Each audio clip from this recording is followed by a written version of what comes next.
जब मैं गुजरात में था मुख्यमंत्री के नाते, तो सार्वजनिक समारोह में जाता था तो लोग बैंड सौगात देते हैं, बढ़िया सा शॉल देते हैं, कभी कोई चांदी की तलवार दे देता है, कोई अच्छा अच्छा ताजमहल दे देता है, कुछ ना कुछ देते रहते हैं, बहुत बढ़िया बढ़िया पेंटिंग देते हैं।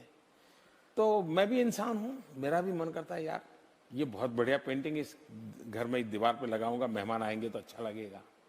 ये बढ़िया से मूर्ति दी है, यहाँ रखूंगा तो बहुत अच्छा। मेरा भी मन कर, आपका भी मन करेगा? करेगा या नहीं करेगा? मेरा मन नहीं करता था।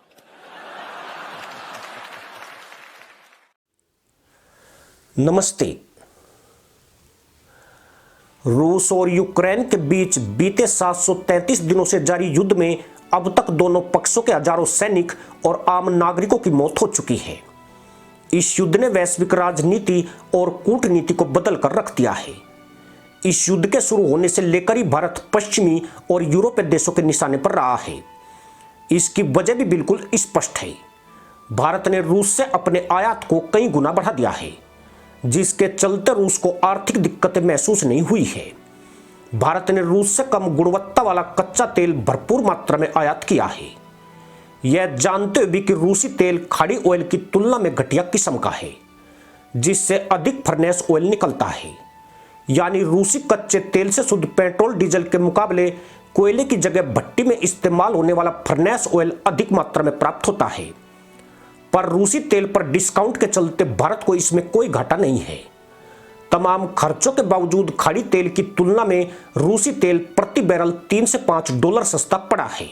रूसी राष्ट्रपति व्लादिमीर पुतिन और प्रधानमंत्री नरेंद्र मोदी ने 2030 तक द्विपक्षीय व्यापार को 50 अरब डॉलर तक ले जाने का लक्ष्य तय किया था, लेकिन भारत 2024 में ही इस लक्ष्य के करीब पहुंच गया है।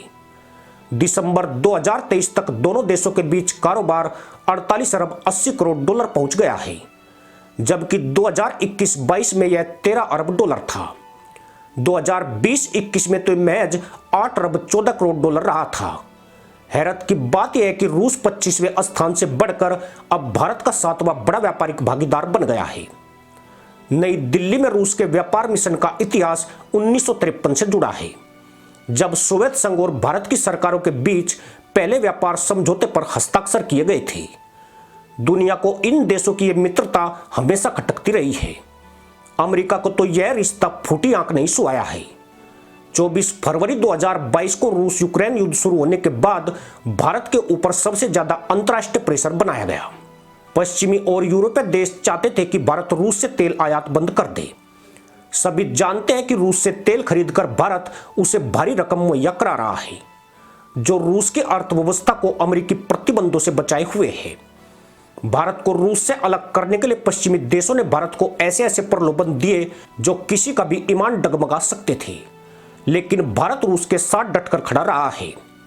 सितंबर 2022 में समरकंद में संघाई सहयोग संगठन के वार्षिक शिखर सम्मेलन से इतर पीएम मोदी और पुतिन की एक 1-to-1 मुलाकात हुई थी, लेकिन कुछ मिनटों की यह मुलाकात एक बयान के कारण पूरी दुनिया में चर्चा का विषय बन गई।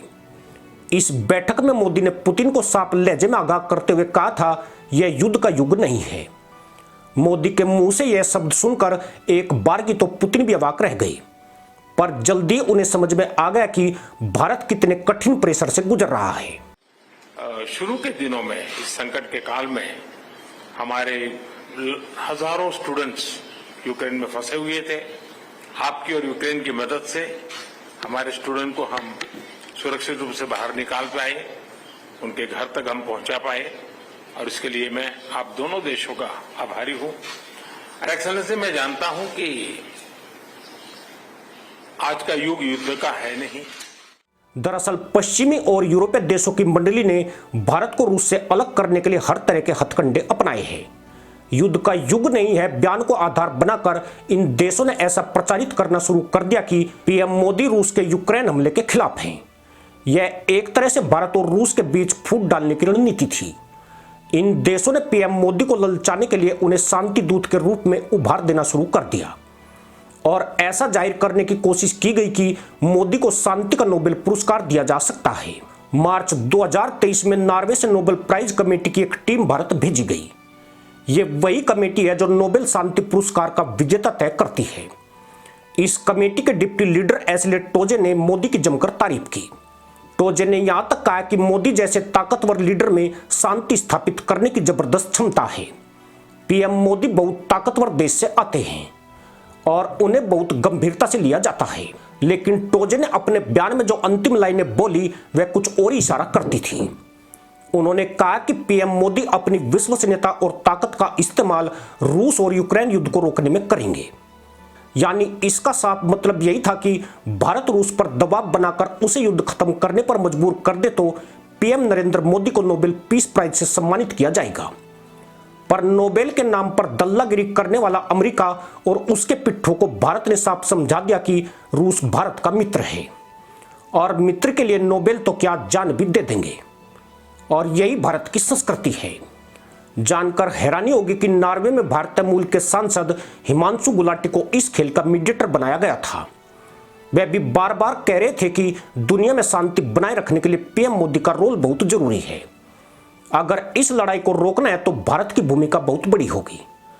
उन्होंने प्रलोभन दिया कि आने वाले समय में बहुत भारतीयों को नोबेल प्राइज के लिए नॉमिनेट किया जाएगा। पर सच्चाई यही है कि नोबेल पीस प्राइज में पारदर्शिता होती तो पीएम मोदी पिछले 5 साल से सबसे बड़े दावेदार रहे हैं। पड़ोसी देश पाकिस्तान के पूर्व पीएम इमरान खान तक कई बार वैश्विक से लेकर दुनिया के मंच पर भारत के पीएम मोदी की तारीफ कर चुके हैं।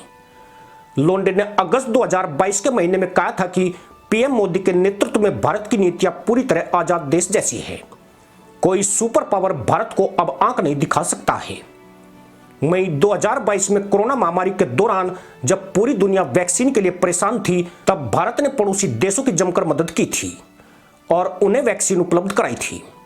इसके अलावा भारत ने कोवैक्स और वैक्सीन मैत्री प्रोग्राम के तहत दुनिया के 101 देशों को कोरोना वैक्सीन के 25 करोड़ डोज भी सप्लाई की थी।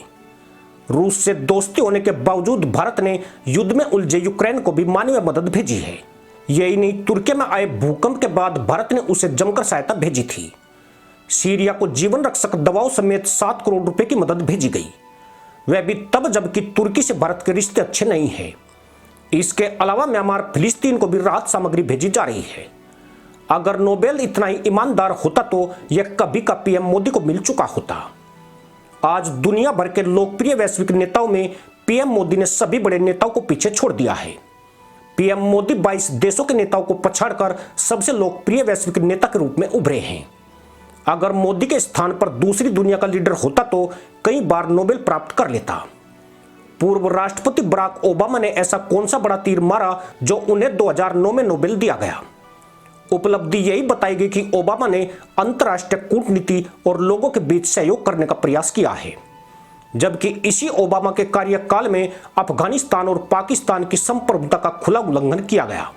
पाकिस्तान की एक लड़की मलाला यूसुफजई जिसने एक चिट्ठी लिखी और देश छोड़कर भाग गई, उसे भी नोबेल बांट दिया।